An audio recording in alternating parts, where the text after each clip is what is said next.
సంబంధించి చెక్ ఇంకా దాని డిమాండ్ డ్రాఫ్ట్ అంటే ఏదో కొద్దిగా చూద్దాము. మనం డీడీ అంటాం కదా, దానికి సంబంధించి ఏం చూద్దాం.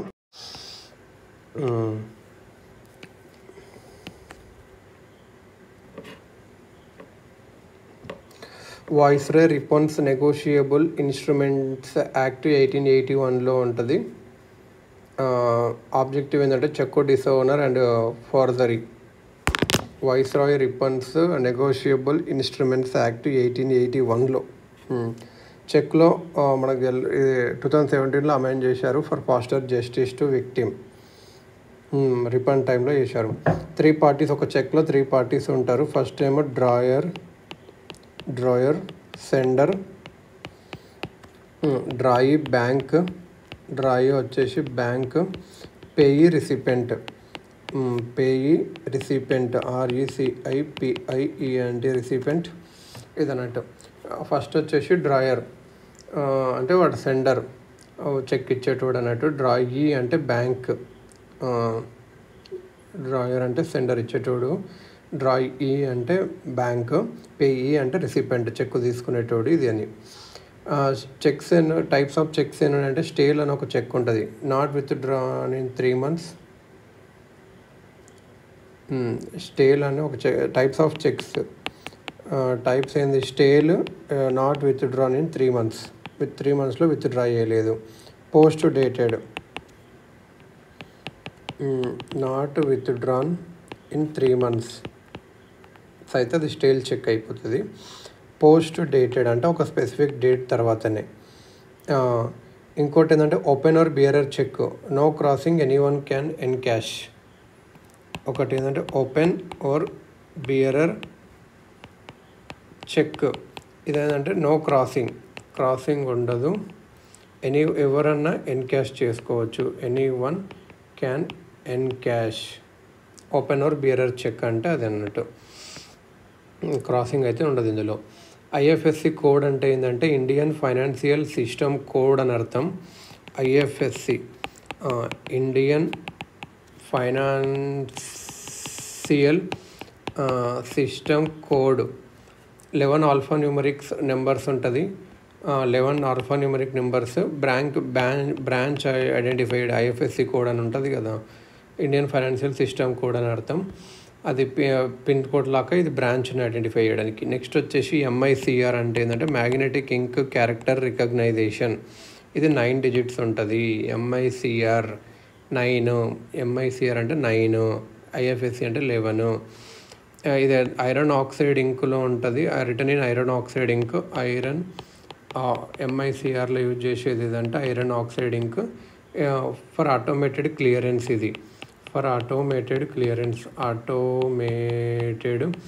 క్లియరెన్స్కి ఇది.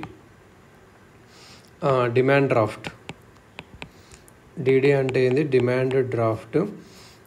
DD అంటే డిమాండ్ డ్రాఫ్ట్. ఇది can't be dishonoured because sender has to pay amount beforehand to bank. ముందే డబ్బులు పే చేసి బ్యాంకుకి, అప్పుడు బ్యాంకు DD మనకి ఇస్తుంది. So can't be dishonoured. ఈ సెండర్ DD వచ్చేసి పేయింగ్ యూనివర్సిటీ ఫీజుకి కానీ అక్కడ డిపాజిట్ చేస్తారు. మనకి అందరూ ఫస్ట్ మనం బ్యాంక్ ఇస్తాం, బ్యాంక్ వాడు ఒక పేపర్ ఇస్తాడు DD, అది మనం పోయి ఇక్కడ ఇస్తాం అన్నట్టు.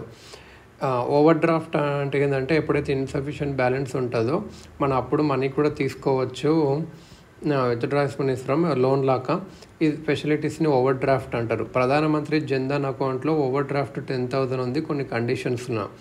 ఓవర్ డ్రాఫ్ట్ అనేది షార్ట్ టర్మ్కి, లోన్ అనేది లాంగ్ టర్మ్కి మెయిన్.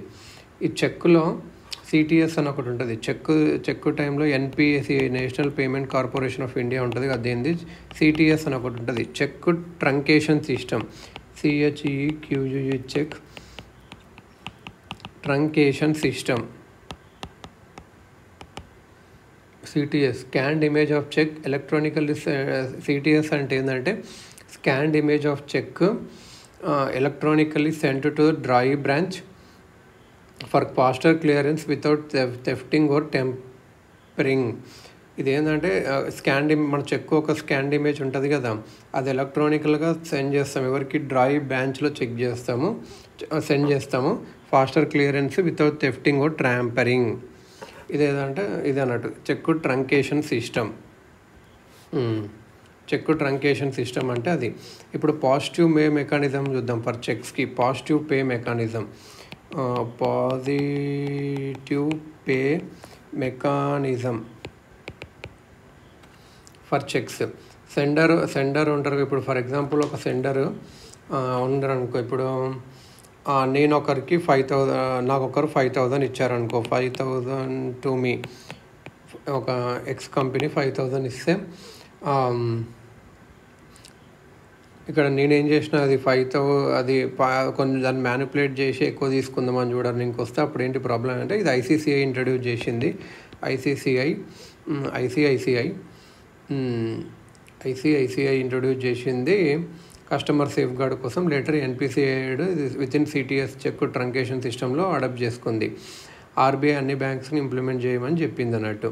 ఫస్ట్ ఏం చేస్తుంది అంటే, ఇప్పుడు ఎక్స్ ఏమో వైకి చెక్ పంపించాడు, పేపర్ చెక్ పంపిస్తాడు. ఈ వై ఏం చేస్తుంది అంటే, ఈ ఫోటో ఇంకా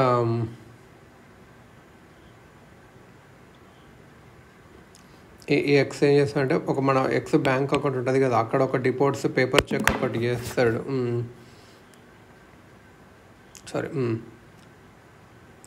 సో ఈ ఎక్స్, ఫర్ ఎగ్జాంపుల్ ఇట్లా వస్తాం, ఎక్స్ వై ఉంది. ఈ ఎక్స్ వైకి పంపించాడు. ఇప్పుడు వై ఏం చేస్తాడు, బ్యాంక్కి వెళ్ళి, తన బ్యాంక్ అకౌంట్ ఉన్న బ్యాంక్కి వెళ్తాడు అన్నట్టు. వెళ్ళి అక్కడ చెక్ ఇస్తాడు అన్నట్టు. అక్కడ చెక్ ఇచ్చినప్పుడు ఏమవుతుంది అంటే, అక్కడ ఉన్న ఎన్పిసిఐస్ చెక్ ట్రంకేషన్ సిస్టమ్ ఉంటుంది కదా, అది స్కాన్ చేసి ఒక ఇమేజ్ ఈ వై ఒక బ్యాంక్ అకౌంట్కి పంపిస్తుంది. ఆల్రెడీ ఇతని ఇమేజ్ ఉంటుంది, ఆల్రెడీ ఫోటో ఆఫ్ ఉంటుంది. ఇప్పుడు ఏం చేస్తుంది అంటే, ఈ ఇమేజ్ మ్యాచ్ అయిందా లేదు చూసి, మ్యాచ్ అయిపోతే మనీ రిలీజ్ చేస్తుంది, మ్యాచ్ కాకపోతే మనీ రిలీజ్ చేయదు. ఇది అన్నట్టు. ఎలక్ట్రానిక్ ఆర్డర్స్కి డిజిటల్ పేమెంట్కి ఏదంటే, payment and settlement system act 2002 ప్రకారం ఇది కార్డ్ పేమెంట్ అని ఈ పేమెంట్ రిలేటెడ్ ప్రొడక్ట్స్ అండ్ సర్వీసెస్ని రెగ్యులేట్ చేయడానికి ఇది వచ్చింది అన్నట్టు. కోర్ బ్యాంకింగ్ సొల్యూషన్ అంటే ఏంటంటే, సిబిఎస్ అంటే core banking solution or system. ఇది ఒక బ్యాంకింగ్ సాఫ్ట్వేర్ వెబ్ ప్లాట్ఫామ్ ఉంటుంది. Centralised data management and branchless బ్యాంకింగ్కి ఇది ఒక web platform for centralised data management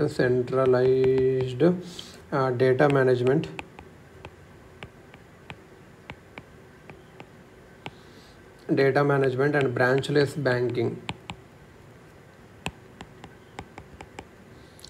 example ఏంటంటే, Finacle software,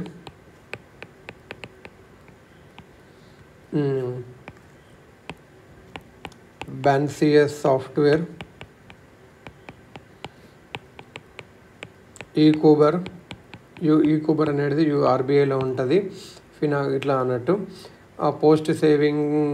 post office savings బ్యాంక్కి కూడా దీన్ని కూడా కోర్ బ్యాంకింగ్ సిస్టమ్తో కనెక్ట్ చేస్తారు. సో వాళ్ళ డిపాజిటర్స్ కూడా ఈ banking, net banking, mobile banking, ఏటీఎస్ని యూజ్ చేయొచ్చు ఇలా అని చెప్పి ఇదన్నట్టు.